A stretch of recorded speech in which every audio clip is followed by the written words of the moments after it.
For sure. So, are there certain certain categories within the book category, or like, history or picture books or devotionals or that kind of thing that you try to feature? Or are you just like, I'm looking for the rank, I'm looking for the ROI, and you've got it down to a science in that way? Well, I think process is very important. Before I answer that, I'll get back to your other question with the favorite flip.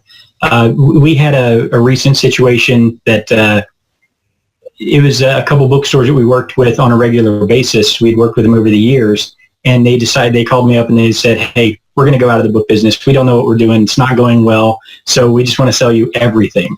And so we had several locations turn all at once, and they sold it to us for next to nothing right before textbook season. These were textbook stores, and it was just, it's like Christmas all year round. It was a great time for that. And sometimes that happens. We're heavy on relationship sales. So, if you're brand new and starting out, a great place to go is like thrift stores and yard sales and, consumer to consumer, things like that. But once you get more, your feet wet a little bit more, when you go into some of these businesses that operate a full-on bookstore, I love campus bookstores for colleges and whatnot, or go to libraries, things like that. Those are just wonderful. Yeah. And they can be great sources where one source can turn several, tens of thousands of dollars from that one source, especially over the course of years. Wow. So how would you said that you called that relationship sales. So put me in the scene. How would that go? That it's somebody that you're going to over and over again for sales in the past. Now you find out they've got a big buy, or they've got, potential to sell a lot in a very short period of time. They call you. Right. You call them now. What are you doing?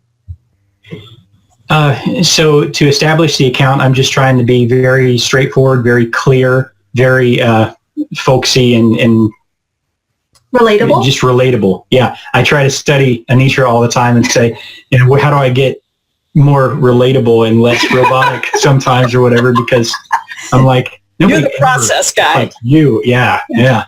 You're the process guy. Sometimes. Yeah. But, what was the question? I'm having a brain. Because a lot of it is the fact that no matter where you are, whether it's a bookstore, a thrift store, a library, they're constantly getting in new stock. If it's a professor, they're constantly getting new books because new books come out and the publishers want them to get their students to purchase them. So it's a constant getting back in touch, touching base with them. And a lot of these are relationships that have been built over the past 14 years. But after you do it more and more, I hate sales. I couldn't do his job. If you paid me $1 million, he's awesome at it. She lies. She could do it in a day. She just doesn't do it. She could do it tomorrow, but she would just, need to move on to the next store instead of just hang out all day with the same people. Yeah. Cool. So now, most of the books that you deal in, do you do them merchant fulfilled, or do you do it RA, or do you do it FBA? We are almost 100% FBA. Gotcha. Occasionally we'll keep back something oversized, or in some instances we'll keep back some high value, really simple to ship items like access codes or whatnot that we can put in one little thin envelope and not have to take up any space. We do have a small warehouse that we use that we rent, but I like being efficient and having everything in Amazon's FBA and just not worrying about it. Yeah, we used to have a 6,000 square foot warehouse at one point, and then the beauty of Amazon and the beauty of FBA is the fact that we can run this out of our house. We can be with our kids if we want to go on vacation or a kid's sick for a few days. We don't have to worry about not having a job. Yeah. That's right. That is the beautiful part of this, isn't it? That Yeah. we get to call the shots on that. So now, are most of the books that you source, are you sourcing with a certain app? I've heard of a book app, and I can't even recall the name of it right now. But is there a certain app that you use on your phone, or do you use a scanner when you're in store? How do you do that? You want to take that one? I don't even know what they're called. They're all Scout something. So there's Scout IQ, which is a great app. Scout IQ. There's FBA Scan, which puts out Scoutly. Is that what that is? yeah. There's Nito Scan, which puts out a fine product too to scout for books. Those are the Scoutify.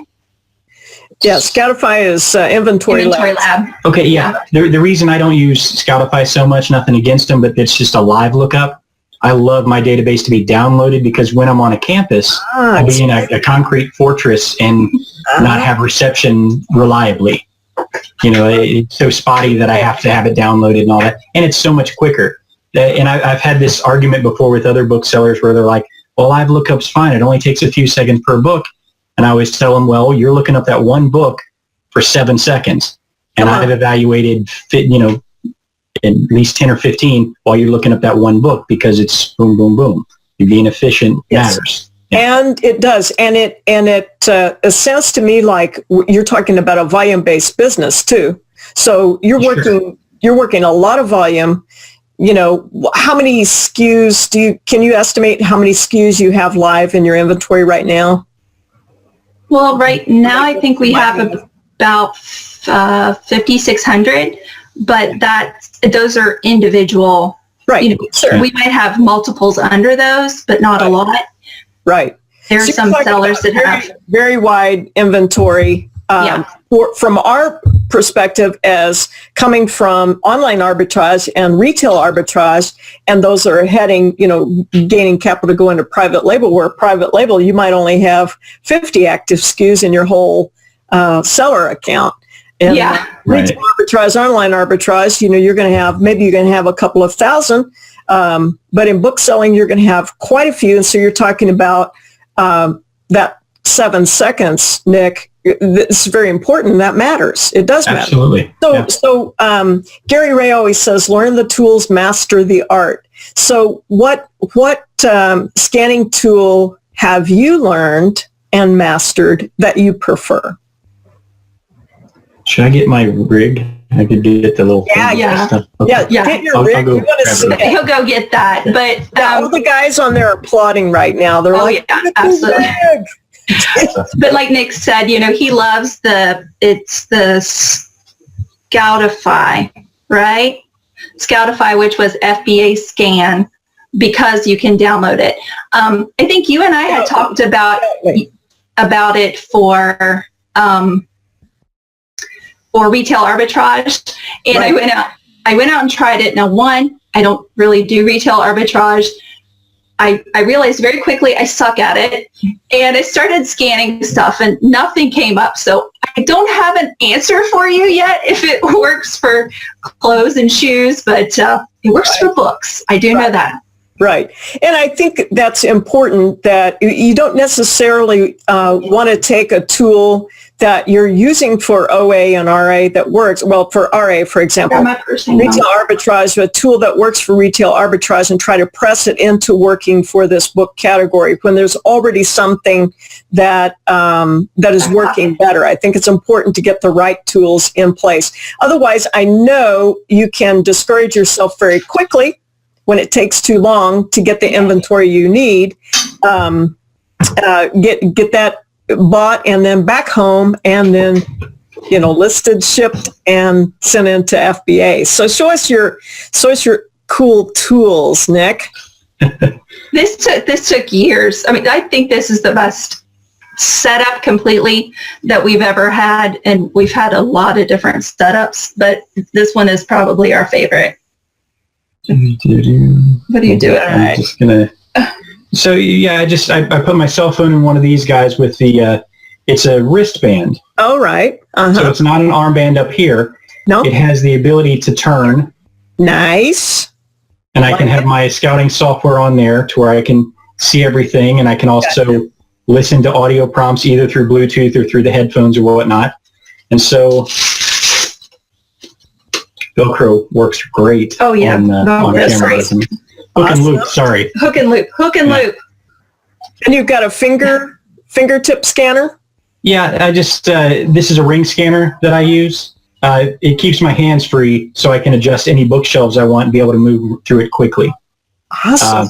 Yeah, I've had plenty of handheld scanners, but they're just, they slow you down. Oh, yes. And I just recently, I think it was last Monday, a week ago yesterday, I went to a thrift store and this scanner had been scanning with his camera phone, doing the live lookups. You know, he saw what I was about to do and he's like, oh man, good luck. There's nothing there tonight. He had 2 books in his hands and I probably got a good 50 or 60 books out of that shelf, out of the entire store though. And I mean, he felt so disheartened. I saw him put his books down later and I felt bad for doing that, but he was spot checking and he was looking at one book at a time. He was just kind of, that might be good. And no, that's no good. And just checking a couple. And when you're efficient, you can actually do volume and do it well. And when you know your rules and you're not making decisions on the fly, Right, matters. exactly that. Yeah. So the tool that you use is that called Scoutly? Is that the one you have on your app? That's the software I use. Yeah. Right, Scoutly. And I've used a couple different ones. Scoutly is fine. It's great. It's put out by asellertool.com. Okay. We've also got Scout IQ on here. That's another great software. I mean, there's a lot of different. NitoScan is fine. We went with NitoScan for years. We haven't been with them for the past 4 or 5 years, but they've got a fine product too. There's any of them that have a downloadable database is pretty good. Right. If Awesome. you're wanting to start out and like you said, you don't want to try to force, a different category into something if it doesn't fit, you can start with the Amazon Seller app and hook a Bluetooth scanner to that also. So you don't have to, if you're wanting to dabble in books or get started, you don't need to do anything different than what you're probably already using. Gotcha. And so now one of the things that, so you have the right tools. All right. Mm-hmm. So maybe we're going to just start, we're going to bootstrap it. We're going to start with the Amazon Seller app. It's free. Everybody can get a hold of it. Now we run into those problems that Nick's already said. You know, if we go into the concrete basement on a campus somewhere, we're not going to get reception with our phone. So now we're out, we're not going to be able to get some of the fines that Nick's already gotten. So that already convinces me at this point that having a good tool and the right tool is a good thing to do. That if I want to get where Nick and Anita Jump are, I need to do what Nick and Anitra are doing. Does that make sense?